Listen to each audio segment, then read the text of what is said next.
L'invité nous a rejoint dans ce journal. Il s'agit de Madame Anne-Marie Ngouma.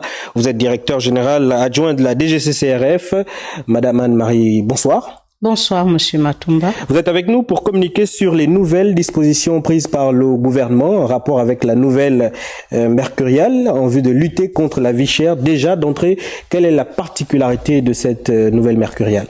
Merci, Monsieur Matumba, de me recevoir sur ce plateau sur instruction du président de la transition, président de la République, chef de l'État, et du premier ministre, chef du gouvernement. Le ministre de l'économie et des participations, Monsieur Maïs Moussi, a ouvert il y a quelques semaines les travaux du comité interministériel de lutte contre la vie chère. C'est ainsi qu'hier, le ministre de l'économie et des participations a pris un arrêté 1224/MEP du 11 mars 2024 portant suspension des droits et taxes sur certains biens et services soumis au plafonnement des prix pour une durée de 3 mois. Demain paraîtront dans le quotidien national L'Union de communication une portant sur reprenant les dispositions de l'arrêté 1224 et une autre du DGCCRF portant sur les modalités de mise en œuvre du contrôle de ces mesures. Quelle est l'originalité des mesures qui viennent d'être prises? D'abord, leur durée. Ce sont des mesures à caractère transitoire. Le temps pour le comité interministériel de sortir dans 3 mois une mercuriale plus exhaustive. Donc, contrairement aux années précédentes, ces mesures ne sont valables que pour une durée de 3 mois. La deuxième particularité, Monsieur Matumba, permettez-moi, c'est que précédemment, ces mesures ne portaient que sur les produits alimentaires. Or, cette fois, vous verrez demain, quand le texte paraîtra, il y a des matériaux de construction qui ont été pris en compte. Le sable, le ciment, le fer à béton, produits localement, les matériaux de carrière, notamment le gravier et le sable. La troisième particularité de ces mesures, c'est la brigade mixte. L'arrêté 635/PM de juillet 2023 a mis en place une brigade mixte qui est inclusive puisqu'elle doit mettre ensemble cette administration plus les forces de défense et de sécurité pour contrôler l'application des mesures sur le terrain. D'accord, Madame Ngouma, très rapidement, dites-nous, est-ce que les provinces sont aussi concernées par cette mesure? Les provinces sont concernées à double titre. D'abord parce que les baisses consenties sur Libreville doivent normalement se répercuter dans les provinces.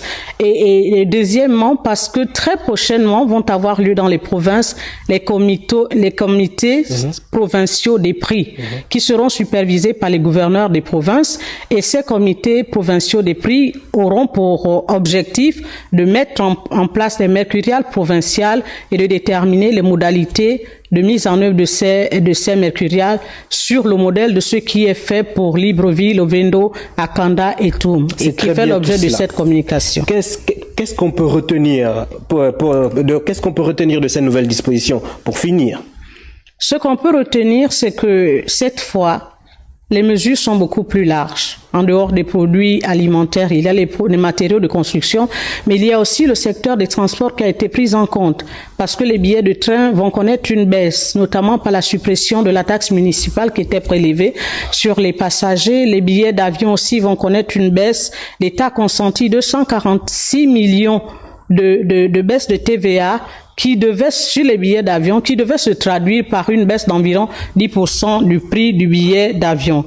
La deuxième chose importante et qui marque un élan de solidarité des plus hautes autorités de l'État envers les populations, c'est que ces mesures vont occasionner une perte de recettes fiscales de l'ordre de 6,3 milliards de francs CFA.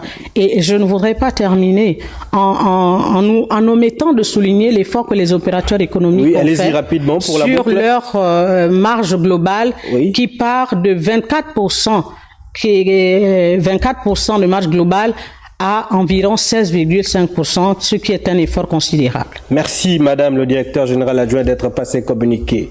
Vous avez quelque chose à nous ajouter? Voilà, il faut rappeler que les mesures qui ont été prises en œuvre vont faire l'objet d'une sensibilisation jusqu'à la fin de cette semaine.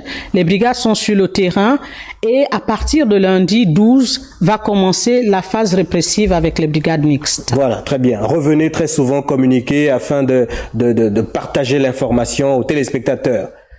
Gabon Télévision vous accompagne. C'est moi qui vous remercie, Monsieur Matumba, et merci à Gabon Télévision. Nous recevons le directeur général adjoint de la DGCCRF, Anne-Marie Ngouma, c'est son nom.